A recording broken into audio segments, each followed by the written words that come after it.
Hi friends, నేనండి మీ ముంబైలో తెలుగు అమ్మాయినండి. ఈరోజు సండే మా స్పెషల్ అండి. మా ఇంట్లో మా పెద్ద అమ్మాయికి చాలా అంటే చాలా ఇష్టం అండి సగ్గు బియ్యంతో వడలు. దానికోసం నైట్ ముందుగానే సగ్గు బియ్యం నానబెట్టుకోవాలండి. మార్నింగ్ లేవగానే నేను మూడు బంగాళదుంపల్ని తొక్కు తీసేసి బాయిల్ చేశానండి. బాయిల్ చేసిన తర్వాత ఒక 100 గ్రాములు వేరుశనగుళ్ళు వేయించుకోవాలండి. వేయించుకుని పక్కన పెట్టుకొని పౌడర్ కింద చేసుకోవాలండి. వేరుశనగుళ్ళు వేసుకోవటం వల్ల చాలా అంటే చాలా టేస్ట్ వస్తుందండి. నేను వేరుశనగుళ్ళు వేపుతానే ఒకటి తినేసానండి. నాకు వేరుశనగుళ్ళు వేపినవి అంటే చాలా ఇష్టం అండి. మార్నింగ్ లేవగానే ఏదో ఒకటి తినాలనిపిస్తుంది కదండి. నేనైతే వంట చేస్తానే తినేసాను.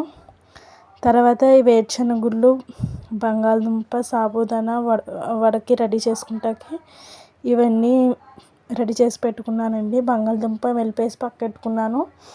ఇంకా వేరుశనగుళ్ళు మిక్సీ పట్టేసాను. అందులో కరివేపాకు అంటే హెల్త్కి చాలా మంచిది కదండి. పిల్లలు ఎలా అయితే తినరు కదా, వాళ్ళ ఇష్టమైన దాంట్లో మిక్స్ చేసి పెడితే ఇష్టంగా తింటారు. అలా హెల్త్కి కూడా చాలా మంచిదండి కరివేపాకు. అందుకోసం అన్నీ ఇందులో కలిపేసాను. ఇప్పుడు మిక్స్ కలుపుతున్నానండి. బంగాళదుంప ఉడకబెట్టి వేసేసాను. వేరుశనగుళ్ళు వేసేసాను. మిక్సీ పట్టేసి కరివేపాకు కూడా కలిపేసాను. సాల్ట్, జీలకర్ర ఇవి మిక్స్ చేయాలండి. అన్నీ కలిపి మిక్స్ చేసుకుని ఈలోపు కొంచెం ఆయిల్ వేసుకోవాలండి. ఎక్కువ ఆయిల్ వేస్తే ఇవి పేలిపోతాయండి. అందుకు ఇవి కొంచెం ములిగేదాకా మాత్రమే ఆయిల్ వేయాలండి, ఎక్కువ వేయకూడదు. ఈలోపు మిక్స్ చేసుకుని పక్కన పెట్టుకుంటున్నానండి. మిక్సీ ఒక చేతితో పట్టుకొని కెమెరా పట్టుకొని మిక్స్ చేయటం కదండి, ఒక చేతితోటే చేశాను. మిక్స్ చేసేసి ఉండల కింద చుట్టుకుని ఇలాగా వడల కింద ఒత్తుకోవాలండి. ఒత్తుకుని ఉన్న నూనెలో ఒక్కొక్కటి వేసుకుని వేపుకోవాలండి. ఒక చేతితో కెమెరా పట్టుకుని చేయటం కదండి, నాకు అంత షేప్ రాలేదు, కానీ తర్వాత షేప్ వచ్చిందండి. అలాగ వడల కింద ఒత్తేసి నూనెలో ఫ్రై చేసుకోవాలండి. ఇవంటే చాలా టేస్టీగా ఉంటుంది. మీరు ఎప్పుడైనా వండుకోకపోతే ఒకసారి వండుకొని ట్రై చేయండి. ఎవ్రీ సండే మేమైతే ఇవే చేసుకుంటామండి. మా పిల్లలకి చాలా ఇష్టం. మా పెద్ద అమ్మాయి అయితే చాలా ఇష్టంగా తింటుంది. ఇవి తినటం వల్ల హెల్త్కి కూడా చాలా మంచిది కదండి. సగ్గు బియ్యం, వేరుశనగుళ్ళు అంటే చాలా మంచిది హెల్త్కి. ఇక్కడ వాళ్ళు ఉపవాసానికి ఇవే చేసుకుని తింటారండి.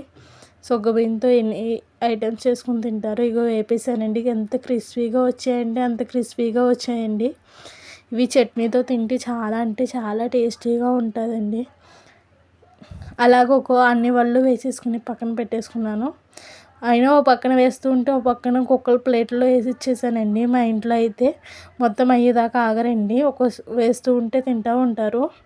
నేను కూడా అంతేనండి. గ్యాస్ కాడికి వచ్చి పచ్చిమిరపకాయ వేపుకుని చట్నీలో ముంచుకుని తింటున్నానండి. ఇలాగా నాకైతే స్పైసీగా కావాలండి, వీళ్ళకైతే స్పైసీ తినరు. అందుకని నేను వేరేగా పచ్చిమిరపకాయలు వేపుకుని అందులో నంచుకుని తింటాను అనమాట. నేను అంటే చాలా కారం తింటానండి నేను.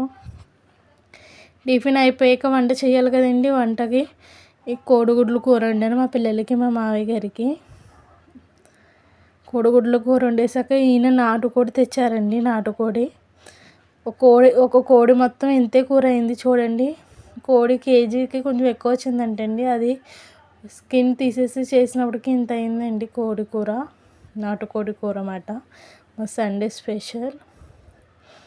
టేస్ట్ అయితే చాలా టేస్టీగా ఉందండి. చూసారు కదా, నాటుకోడి కూర అంటే ఎవరికి ఇష్టం ఉండదండి, అందరికీ ఇష్టమే కదా.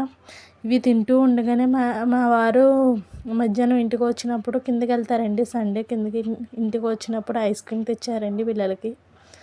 Butter scotch ice cream.